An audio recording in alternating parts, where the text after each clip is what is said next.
Welcome back to another episode of A Modern Nonprofit Podcast. I'm Tosha Anderson. I'm your host, and today we're going to be talking about leadership.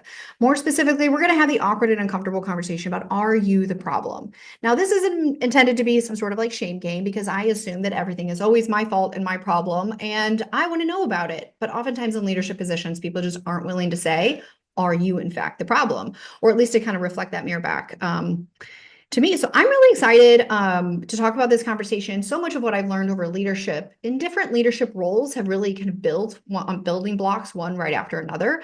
I probably read too many leadership self-help books to boot. And I find this information really, I don't know, just kind of an interesting conversation.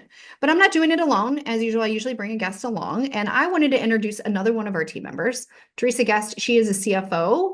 And works with several of our clients. But Teresa, you're also a member of our leadership team. You help kind of manage a lot of what goes on in our team. Not only do you have a team of your own that you manage, but you also participate in a lot of conversations with your clients, and you kind of see firsthand some of the challenges that leadership within those organizations are struggling with. And honestly, even before coming here, you certainly spent some time in larger corporate institutions and probably exposed to lots of different leadership styles and maybe from your perspective, what worked, what didn't work, as we like to talk about here. And the Charity CFO, we talk a lot about leadership.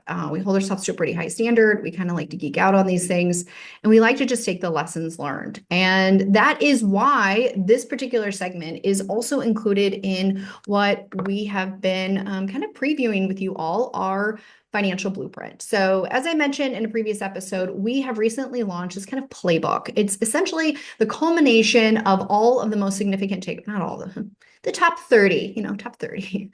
The 30, I think, identifying like principles that we've seen our most successful clients have.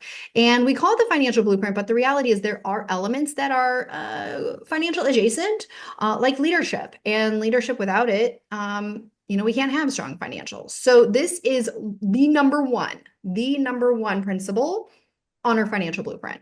So we're going to talk a little bit more about how you can't be financially successful or probably successful at all without strong leadership. So before I jump in, I'll stop talking. Thank you, Teresa, for joining us. She's very busy. It's a very busy season for accountants. And Teresa, you've actually kind of blindly accepted my invitation to take this episode. So I'm really thrilled for that. But Teresa is also kind of a leadership junkie like me and likes to talk about these things. And I thought there'd be no better fit than you, Teresa, to come on and share some of your thoughts about the clients we work with and your own experience. So thank you for taking some time today. Thank you for having me. Really happy to be here and, share my thoughts and expertise on this topic. Well, let's just dive right into it. I just like to throw big softball questions right out of the gate because, in this modern world, who has the attention span to kind of linger with all the, the fluff in conversations? So we say that the number one principle that we believe the most successful nonprofits have is to have a strong leadership team. So let's dive into what a strong leadership team means or doesn't mean.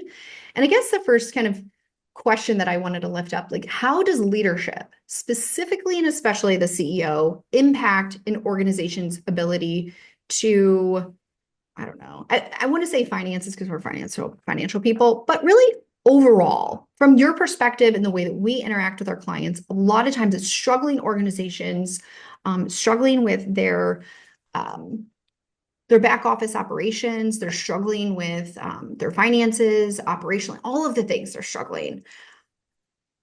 And they need our help to do it. But how have you seen the leadership or lack thereof impact an organization's ability to have that transformation?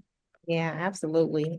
So essentially the CEO sets the tone for how the organization is going to be run. And so the CEO's role really is to basically safeguard the organization's, financial integrity, overall operations, and really establish that framework for how the organization is going to grow and truly be successful. To do that, it's really fostering relationships with their teams, whether it be the executive teams and their direct reports, and promoting that trust and reliability with how the organization is operating. When that happens, organizations do well, but it really takes true sound leadership from the CEO and active engagement on their part to make that happen. Yeah, let's talk like specifics, and y'all can start picking up on like little points of triggering for me, because that's usually what I focus on. Like hypothetically asking for a friend. Some of the main things that kind of stick out to me, a CEO's kind of unwillingness to set like the priorities or like get alignment with everybody. Like, are we all focused on the right things or focus on the same things? Do we know what those things are? Just kind of getting alignment across the board. Because much like any business, but especially in the nonprofit world, you have these silos. As much as you like to think you don't have silos, you have people that have departments that have completely different goals, that the collective impact is for the greater good of the entire organization. But their day-to-day stuff is completely separate. And we have this too at the Charity CFO, right? And so in a nonprofit, you have fundraising and they have like one particular job. You have programmatic, and usually multiple programs underneath that maybe are completely different and unrelated. Well, hopefully they're related, but and then you have, the rest of your admin team, and there could be numerous other departments across, kind of that sector as well. Teresa, I know you've seen this. It's just a lack of, is everybody on the same page? What is the most important thing? Yep. Yep. It's that lack of cohesiveness. And like you said, everyone's in these silos, but how do you bring all of the different departments together and get them to understand what the overall goal is, and how each of their roles kind of ties into the success of the organization. To me, I tie that back to strategic planning. And when you have a sound strategic plan with kind of underlying financial goal setting, you bring everybody to the table that is involved in that, and everyone has their essential like marching orders. And Right. this is how what you do impacts the strategic plan, which really is our blueprint for how we're going to grow and be successful and achieve what we set out to do. I think with a strategic plan, there's usually initiatives, goals, projects. There's all kinds of stuff within a strategic plan. And by the way, if you don't have a strategic plan, you can put together, a plan. Hopefully you have a plan. Or if you don't, like no shade, just come up with a plan, right? Because that will really help people understand what their priorities need to be. And then I think another related pitfall is even if we say these are the most important things, I have failed in leadership to really, really grasp that people need more support in the execution of that, or at least the vision of execution, how to do the things, than you ever realize, especially if it's a new position, especially if this person is new within their position. I don't care if somebody has 10 years of experience, 20 years of experience, or they're right out of college. I think there's a misconception, and I've learned this lesson the hard way time and time and time and time again. And I like to think I've kind of turned a new leaf here. But Teresa, certainly in our experience, just because someone comes with a lot of experience does not mean they don't need a lot of support, a lot of direction, and a lot of clarity from the leadership. And I think so often leaders, not just in the nonprofit space, but especially in the nonprofit space, they're leading an organization and they have direct reports for positions they don't have a lot of expertise in, especially on the financial side. We see, right? You might have somebody that has no business financial background at all, and yet one of their direct reports is the accountant. You're like, Tasha, you want me to be clear about what I expect for that person and to kind of help them figure out how to do their job? I'm sorry, but yeah, it takes a lot more work than what I've come to that acceptance. And it's like, okay, Yeah. this makes more Yeah. sense. And I don't discriminate based on how many years of experience they have. I go in with the assumption they're going to need a lot of support and guidance. Yep. And that just goes back to the willingness to be engaged and have constant communication. And so it's not just delegating an assignment, here you go, and Figure it that out. person has it. We're going to constantly talk about it and making sure that you understand essentially what you need to do. And I'm making myself available to you to make sure that you have the support that you need to be successful in this, because your success ties back to how we as a whole will be successful. So let's talk about that a little bit more. Defining, we talk about this a lot here, defining what success looks like. So not just like identifying the priorities, but understanding what your team members are doing. And again, I'm not talking about individual contributors like down at an associate level. We're talking even your middle management, your direct reports. If you're the CEO, you have to make sure they're focused on the right type of work and really spelling out what success looks like. Like here at the Charity CFO, we have whole job descriptions that are as exhaustive as everyone listening, I'm sure. But we really boil down to like a handful, I mean, literally like three-ish, depending on the positions, 3 to 4 key things. Like this is what you need to be able to be successful in. Like, I mean, yes, you got to do all these other things too, but like we need to really boil down to make it crystal clear that these are the most important things that you should be focusing your time, energy, and attention on. Not to mean that you can't get all of these other things done, but if you don't do these things, like that's a kind of a non-starter, right? And it really makes it clear for people to know what kind of work is the right work that they need to be working on.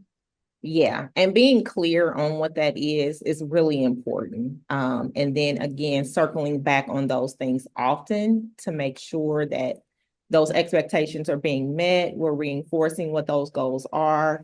We're repeating those often so they become essentially a mindset. It's permanent. It's been repeated, constantly. So that there's clear understanding across the board on, what success looks like, whether that's something that's qualitative or quantitative. We're looking at it often, Yeah. and making sure that everyone's on the same page.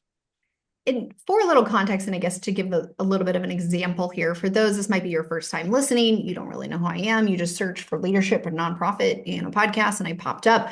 So Teresa and I work as essentially outsourced fractional CFO for nonprofits. We work exclusively with nonprofits. And a lot of our exposure to some of the cracks and some of the things that we're talking about here are really when people hire us to fix really significant problems in their business and they need transformation and they need a lot of support and they hire us for expertise and guidance. But the problem is, I mean, we can have all the best ideas in the world, but if we don't have buy-in from the CEO and we don't have their authority to like reinforce and set the tone from the top, we really, really struggle to be successful. In fact, we have seen really no serious correlation in like the size of an organization. So anybody listening, it's like, well, Tasha, we're dysfunctional because we're small. No, like large organizations probably more dysfunctional. They could be. There's more people that can stir up that, dysfunction, right? We've really seen no, and I used to think this too, well, the smaller organizations will figure it out over time.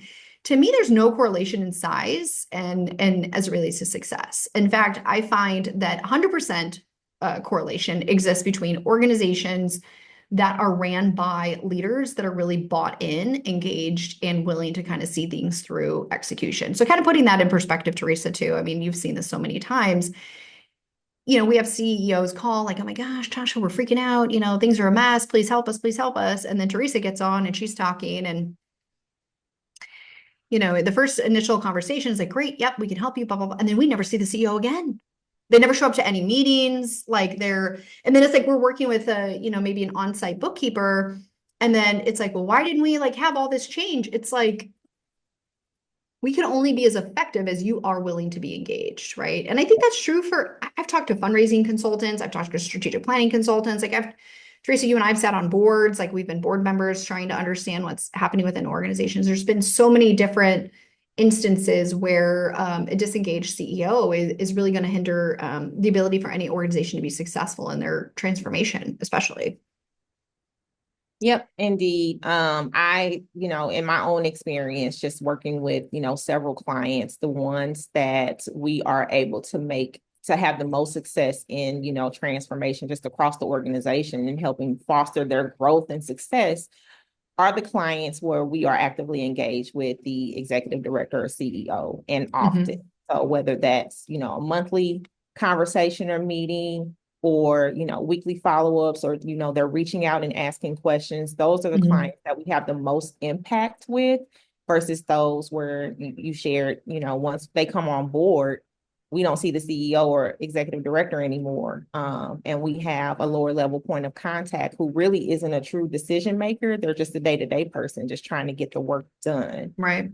We need the buy-in from the leadership team, the ones that actually have the power to make decisions and make change. And those are the ones that we need to have the conversations with because that's essentially how things are going to change within the organization. Well, I want to dive into some of these like common leadership pitfalls a little bit more specifically here in a minute, but I think kind of dovetailing into that part of the conversation, I really just say as I kind of embark in this new, like any sort of new initiative, or anytime I hire any sort of consultants, and I work with a lot of projects, especially kind of on the marketing side and things, and I hire all kinds of consultants, and it essentially is the way that the Charity CFO operates too. I always ask the question like, okay, what do you need from me? I assume that if I need a different result, then I need to do something differently. Paint for me what that looks like and how much time you're going to need for me so that I can actually agree or at least assess initially whether I have the capacity or someone on my team is going to be able to give you what you need in order to be successful. But even if I'm able to delegate a lot of the nuts and bolts of the project implementation or whatever it might be, even if I can delegate it, I very much keep a close eye on milestones and like defining what that accountability structure is going to look like, because otherwise it just doesn't get done. Because I'm essentially delegating to somebody that doesn't really know my vision, right? Which happens all the time, which we'll get into that, I guess. They don't really know my expectations for outcomes or milestones. They're probably not very equipped from like an experience or skills, because this is something we've never done, probably something they've never done. There's just all this ambiguity, and I'm setting them up for failure. So anytime I sign on to something new, I always ask myself those series of questions like, how long is this going to take? What do you need from me? And going in with the intention that if I want something different, I have to do it differently. And figuring out what that is going to look like.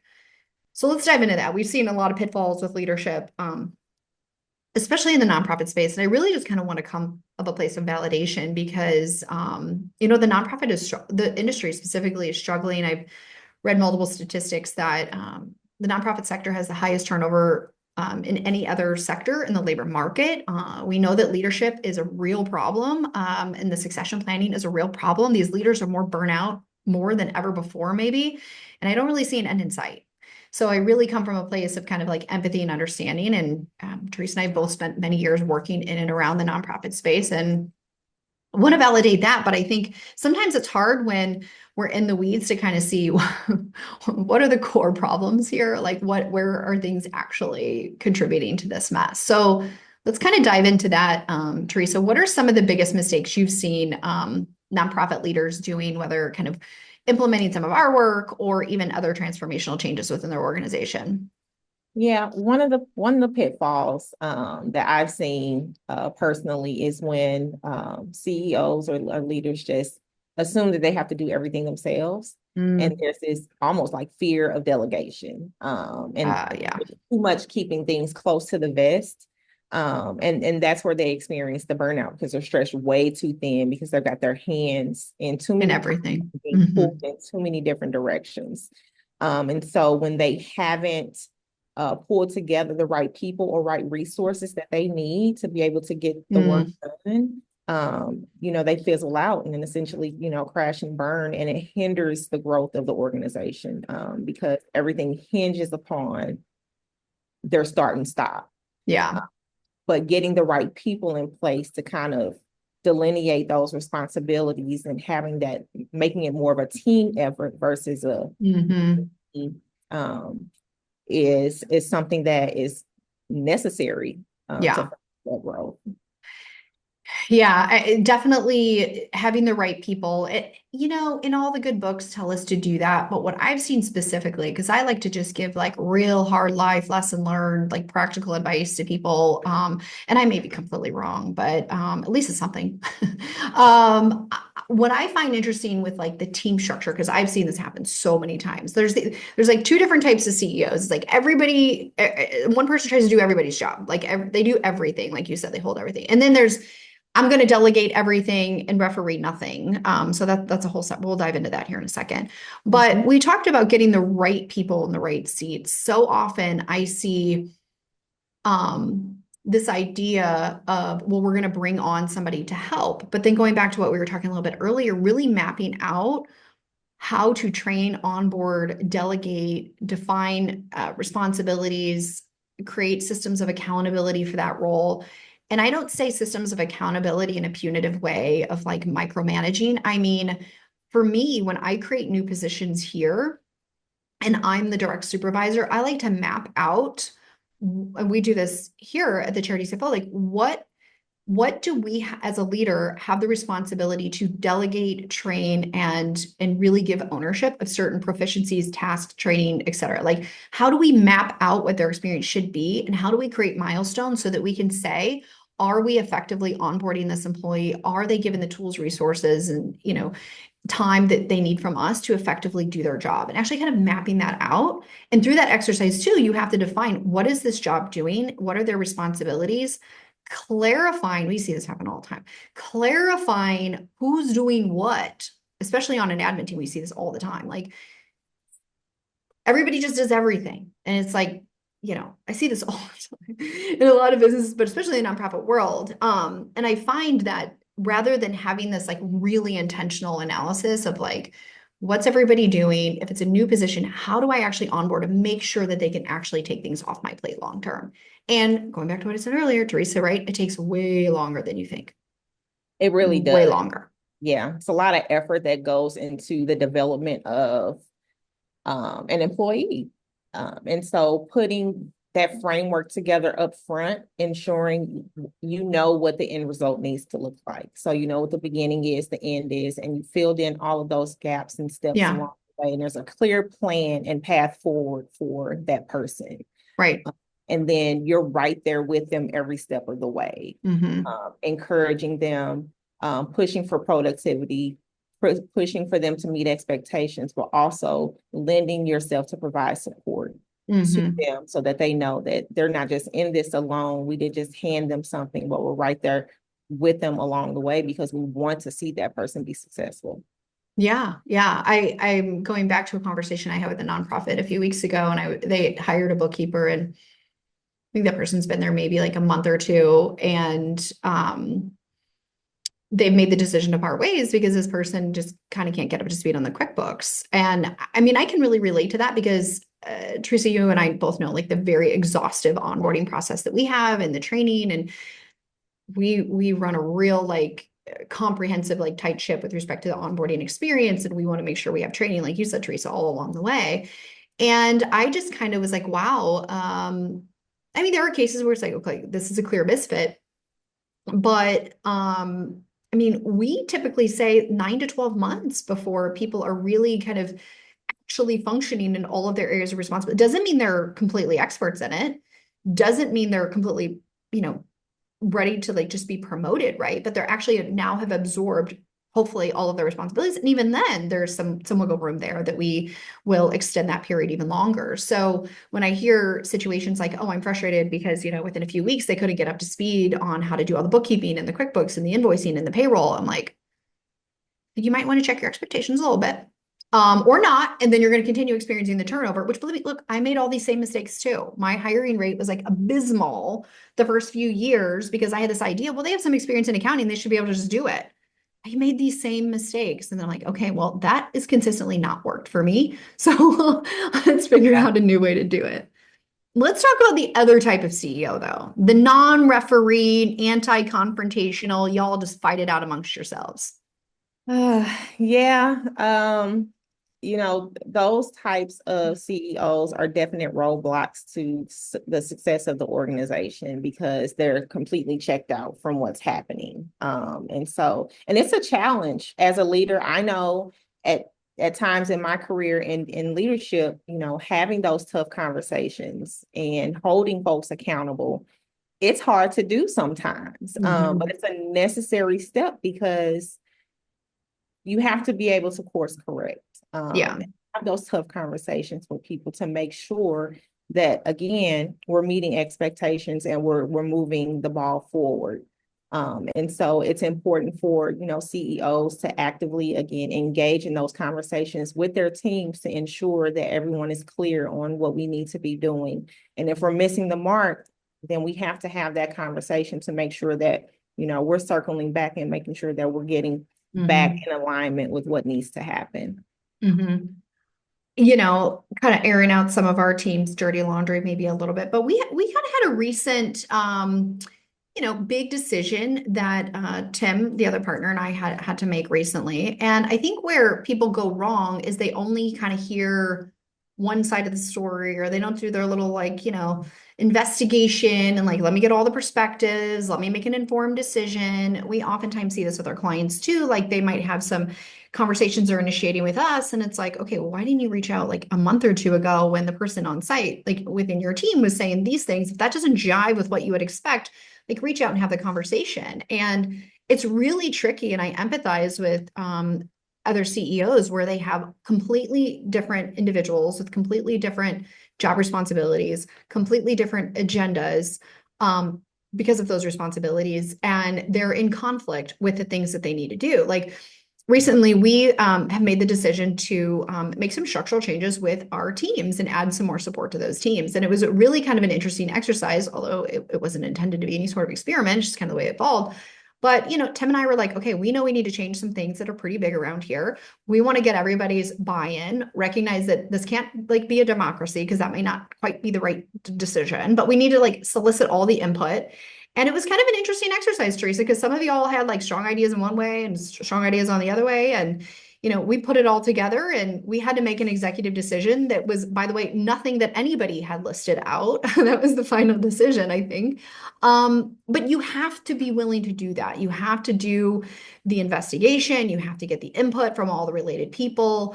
You have to really kind of zoom out and think about, all right, how's this going to affect the greater good? And you have to call the tough calls sometimes. Somebody's got to make a decision. And I've worked with so many different leaders that are just really struggle to make that decision, and your team is going to continue to resent you. I mean, I think they'll get over the tough decision that's not in their favor, but what they can't really get over is the indecisiveness that then feels like they're pitted against each other in a way that's just roadblocked. I mean, they can't go anywhere beyond that. Then it just creates more and more dysfunction within a team. It absolutely does. And, it creates burnout amongst the team, and you get team members who essentially just become checked out, or they stop believing in you. Yeah. Like why bother or whatever. Yeah. Mm-hmm. Yeah. And, I've experienced that just, at the corporate level. Some big thing rolls out and 3 months later, you don't even hear about it again. And you have no idea, is it a thing anymore? Who came up with this idea anyway? Yes. And, then the excitement just isn't there anymore. The engagement isn't there anymore. And eventually your teams, your people just stop, believing in you because of the, constant indecisiveness, or we're not following through on, the decisions that we've made.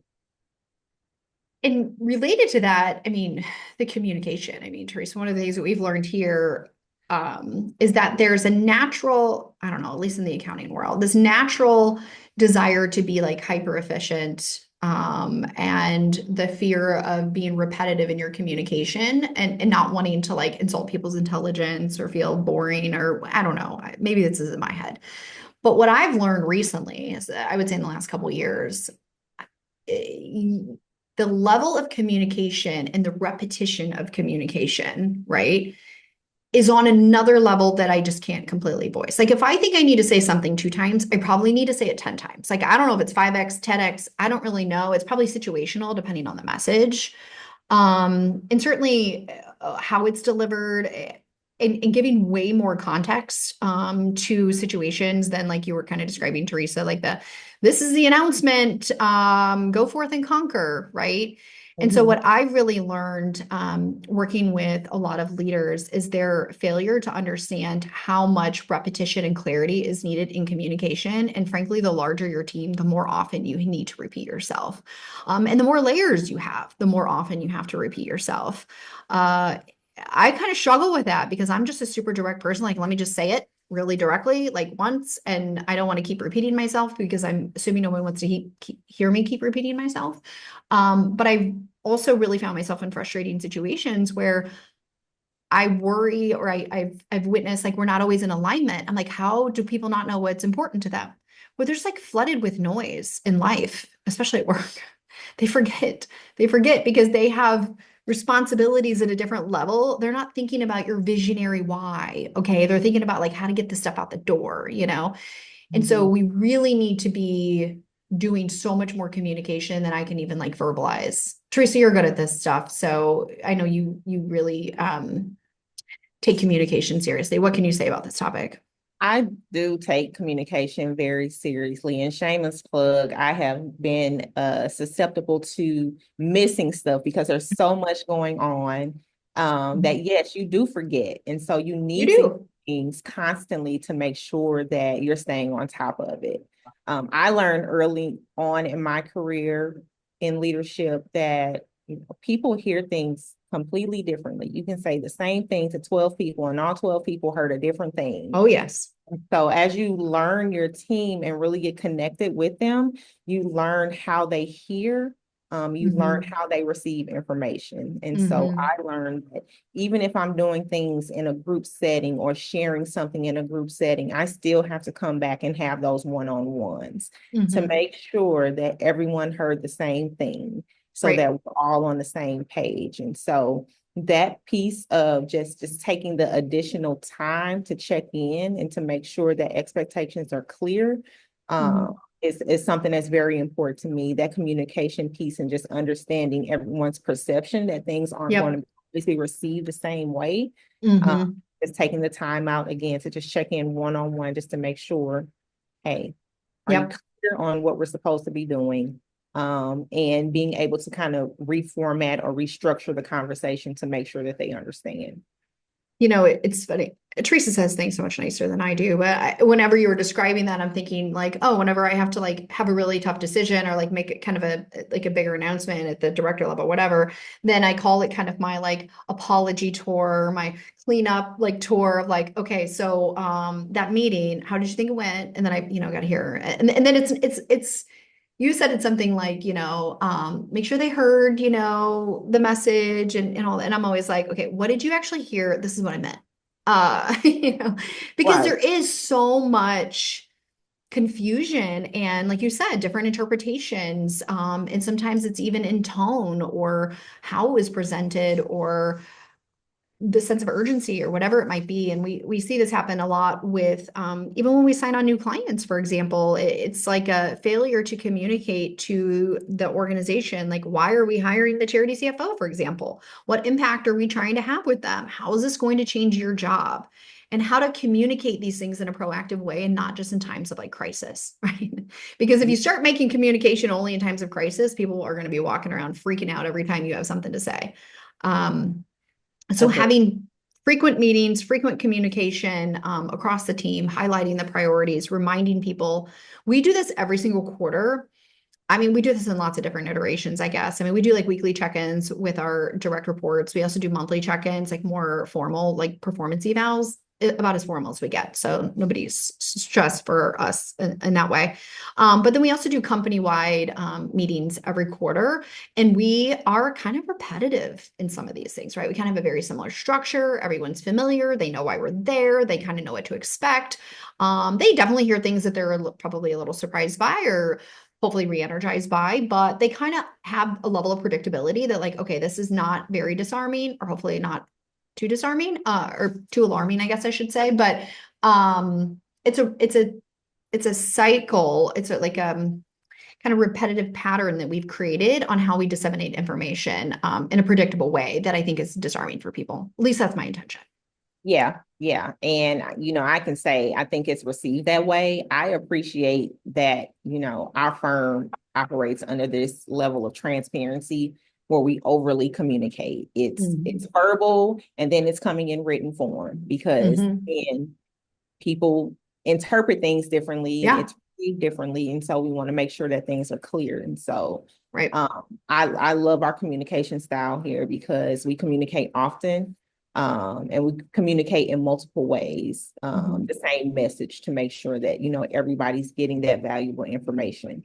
So whether it's the weekly check-ins we're having, the monthly check-ins, the quarterly overall, firm meetings that we have, everyone here is getting the information that they need and that we're constantly just plugged into how the organization is moving. Absolutely, absolutely. Let's dive into another area where I typically get introduced to nonprofits. It's usually things are on fire. This is where a lot of the transformation comes into play. And I want to talk about the role of leadership with respect to compliance, transparency, process improvements. Like, I think this is especially now, and will continue to be in kind of this political landscape and some of the scrutiny with funding at all levels, the financial accountability, and just kind of, like I said, overall compliance. At least I don't want to say heightened. It's just I'm having these conversations to reiterate the importance. And, I had an interesting conversation a few weeks ago with an organization that I said, look, your organization is very polarizing. Your leader says things that are not necessarily going to be liked by lots of people. Y'all already have a target on your back. Okay. And by the way, y'all can't follow a process, your compliance in terms of like submitting receipts and all, and messy. Okay. So that people already have their eyes on you. You're in the press all the time, whatever. We need to make sure that we have things buttoned up internally, and we're trying to help you, but I need support. Like, I need you all to enforce these things within your organization, because I can't police your 70 plus something employees to submit their receipts and make sure that it's tied to a specific grant. And the last thing that I want is the amazing work that you're doing, while not popular with all people, can continue. And they can say a lot of things about you, but what they can't say is that you're not following, good processes. What they can't say is that you're out of compliance with your grants. What they can say is you're mismanaging your funds. We see this all the time, Teresa, like all the time. And they think, meaning, kind of collective leadership in various ways. It's like, oh, well, if I just like hire this bookkeeper, all that will be solved. But the problem is, like, we only have so much power or authority. And if you're not working with an outside consultant, your CFO or your bookkeeper or whoever you have, depending on your size organization, they only have so much authority. And they're not going to trump the emotions, beliefs of your chief program officer if they're just a bookkeeper. Like, it's just not going to happen. If the bookkeeper doesn't actually have the authority or the backing of the CEO, and the tone is not set from the top, like, there's just 0% likelihood that you're going to have this transformation and get your ducks in a row. Agreed. The clients that do struggle in this area are the ones that, have leadership that really have not really bought into what those processes are, and really haven't taken the time to fully understand the downstream impact of when those processes aren't followed. And so, again, having, leadership that's truly engaged in the complete process and truly understands that, and then reinforces those processes across the organization, and all teams, are the clients that we see the most success with because they understand, and they have gotten everyone's buy-in on why this is important, and everyone's actively involved in following what those processes are. Yeah, and I think I was kind of giving this pep talk with one of our clients. I said, look, I just need you to come to this meeting with an open mind, hear my ideas, subscribe to them, and help me enforce them. Like, that's really all I need you to do. So it's not like if you hire the right people, it's not like you have to figure out all these solutions yourself. You just have to be willing to trust the expertise and then provide the backing when we're trying to implement. And I don't just mean me. I'm also saying this because I used to be a CFO of a nonprofit. Teresa, I know you've worked in financial management of one organization as well. I mean, this isn't just like with consultants. I mean, this is with employees too. So if you really want that transformative change, like, don't overestimate the authority or responsibility that person thinks that they have, and certainly not the responsibility just because you say, oh, well, so-and-so is going to like make sure you have credit card receipts, and there's no consequences, there's no follow through, there's no accountability there. I've just basically never seen it work successfully. And so it's really important to build the structure where people understand that it is very important to CEOs, to the CEO, and therefore it disseminates down. I'll give a great example of a nonprofit that I got introduced to many, many years ago. They had like my utopia dream accounting system set up without me ever kind of getting introduced to them. Now, before that time, I came with I had worked with organizations that basically have one accountant that does like all of the things. They have to be responsible for all the things. They have to get all the receipts. They have to go hunt people down. They have to like write memos for why they lost the receipts. They have to take wild guesses on what these costs were for, blah, blah, blah, blah, blah. I started working with this other organization, and every single person within the organization had, as it relates to their positions, I mean, maybe not every single, but by most of them, the way that their programming works, everybody was kind of spending money within their programs, and they all had the ability to spend money, and therefore they all would like submit receipts. And every single person within that entire company, from top to bottom, they were probably about 70 employees, I would say, probably about $2-3 million in revenue. So again, these aren't huge, but every single person within that organization had a great deal of responsibility and followed through with submitting their receipts. They knew how to code them. They knew what grants it applied to. Like they were like clockwork. And I was blown away. And you know why? The CEO played no games, like no games. We get federal funding. Like we're going to be scrutinized with this. We are not going down because somebody forgot to submit the receipt from the coffee shop. Like we are not going down over that. And that tone was made very, very clear from the top, and people responded accordingly. But then in other situations where I've tried scheduling, you know, speaking about a friend here, like, if I've had one client that I've been trying to get on the phone for 4 different times and they never show up, and we can't make any progress or headway with getting their team to submit receipts, like, I don't know, is this related? I think so. So anyway, kind of the tone at the top and diffusing that responsibility and making sure people know this is not a joke. Agreed. It's definitely that tone at the top, and diffusing responsibility. And so, I've got, and it's trusting the process. So if you don't have anything like that in place and you're trying to implement that because you need the process change, it is tough. It is tough to change essentially a culture of everyone not understanding the financials or, understanding what they need to do. And so it's taking the time to train those individuals because you need them to be involved in the process. And then understanding there's a huge learning curve that comes with that, but just pushing through, because the results on the end will be exactly what you're looking for, is that solid process that's in place, that everybody's engaged and involved, everyone knows exactly what they need to do, and they're following through on it. I'm working with clients right now that everything's kind of siloed with the admin finance team. No one else in the organization really understands what it means to submit their receipts and code them to the right grant or to the right program.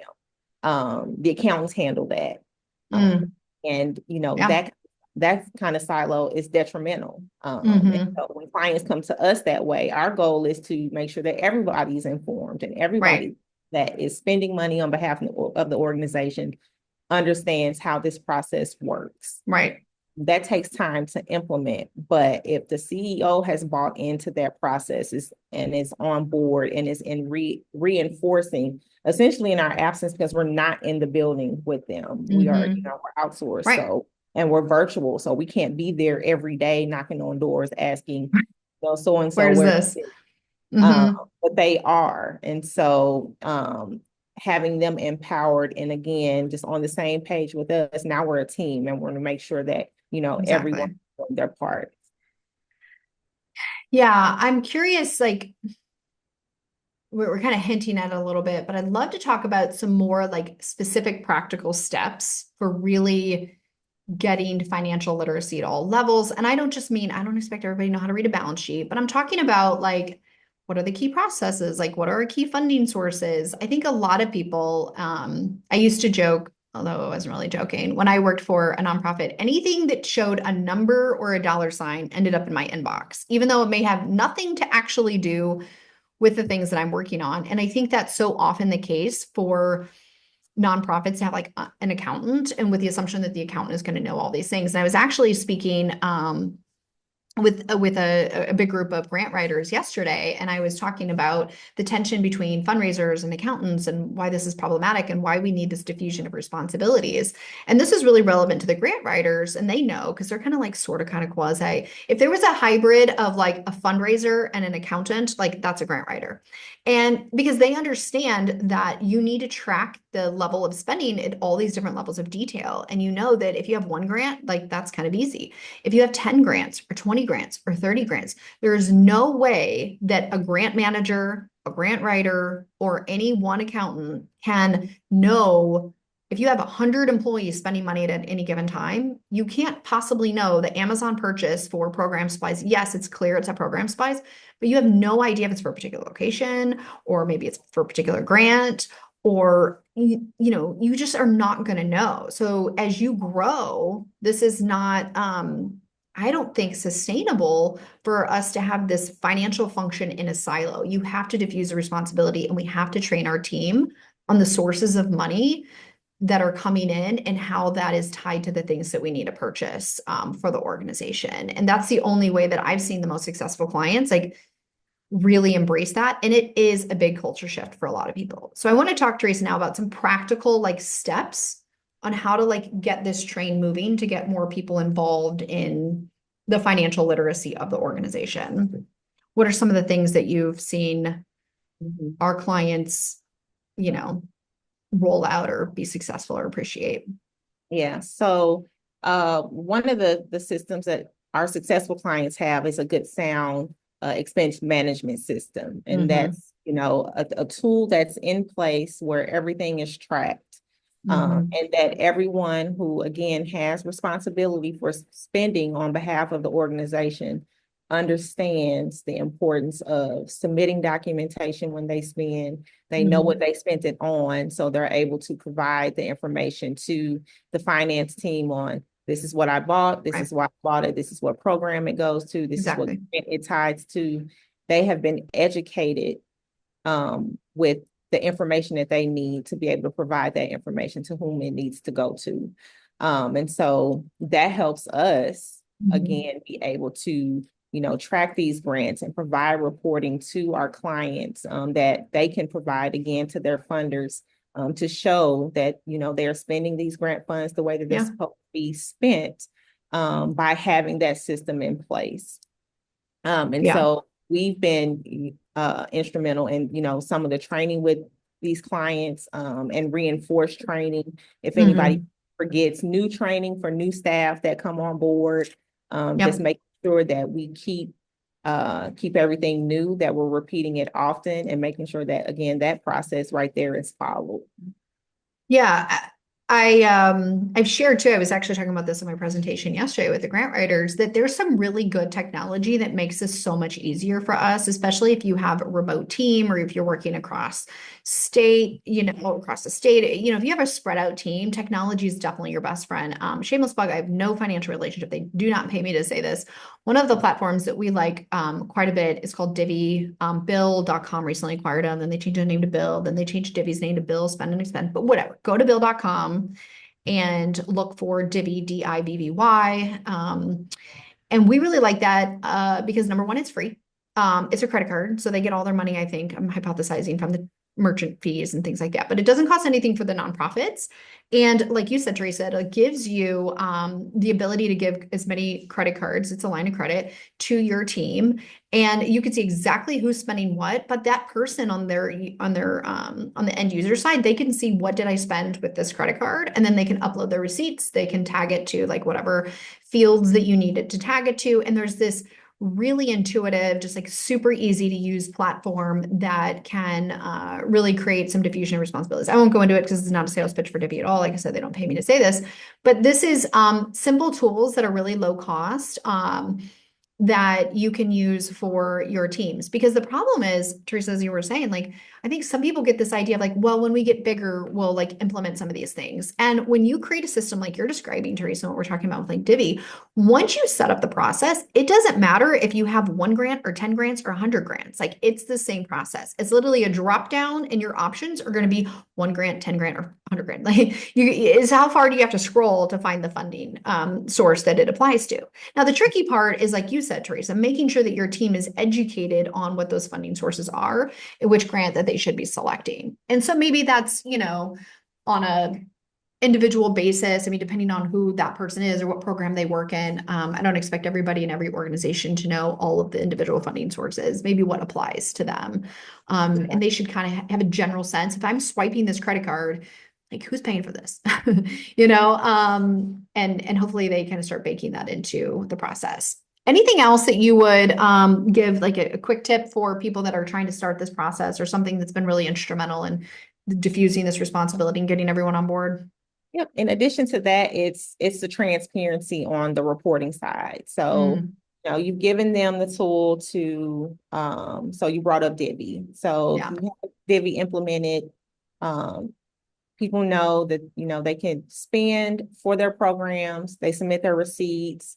Now what? What happens after that? It's all in the system. Do they have access to that information? Are they able to see how they are tracking against their grant budgets and things like that? So it's providing them the information that they need to make sure that they're on track with what needs to happen. So it's providing, it's a simple report to, that program leader that is responsible for managing this funding, making sure that they have a visibility into what the financials look like, and that they're, staying on track, and that that they're involved in that process, and able to see that, again, everyone involved has the access to the information that they need, and that they're able to move forward in making decisions, or, making changes if they need to submit something, to their grant funder to say, hey, we may need to, submit a budget revision. They're not going to know that without having access to the information. So making sure that we're doing that as well.